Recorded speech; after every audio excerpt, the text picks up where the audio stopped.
part and parcel of the history of this particular country for 24 years.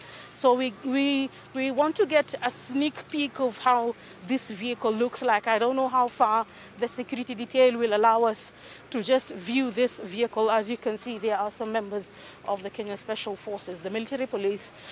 Those are the outriders that escorted the president when he was coming here this morning. The late president, his body, his remains, we keep on talking about him like he's still alive. He was a larger-than-life character.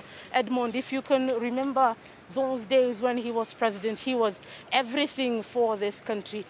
People loved him, and it looks like a very big vehicle, something that has been new, but there was an extension at the end. Yeah, it's still there. So here is where the military personnel carried the body. There were those that were escorting. Habari zenu, habari za asubuhi. Asanteni sana kwa kufanya kazi njema siku ya leo. Asante sana. So this is where the casket was being presented early this morning. We were expected probably the traditional carriage that would be driven by a horse.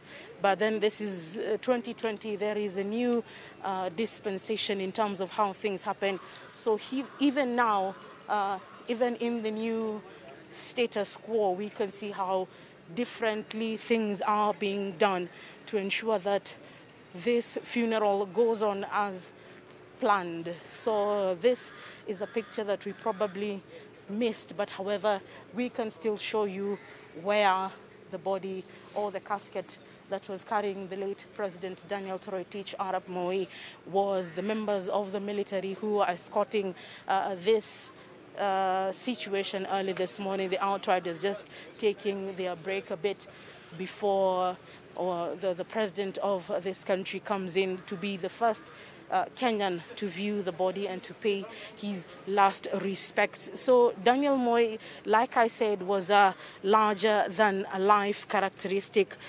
He was a teacher by nature, and many say that he was the professor of politics, having walked through this journey of political life with many current political giants in this country, all the way from the house on the hill.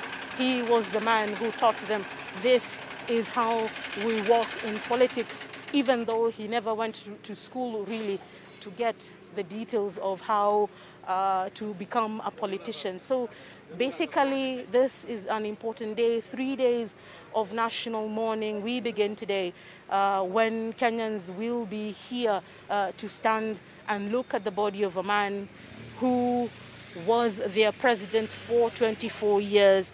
The 19-gun salute, like I spoke of before, will be part and parcel of a military burial ceremony that will be conducted with certain procedures that are traditionally preserved for military officials. We've only seen such happen when our disciplined forces or our gallant officers die in battle. We've seen this ever since Kenya went into Somalia in 2011. We had not experienced as much in terms of how the military escorts its own. So the only thing I remember from a military perspective is the bugles or the tarumbeta, if I can say it in Kiswahili.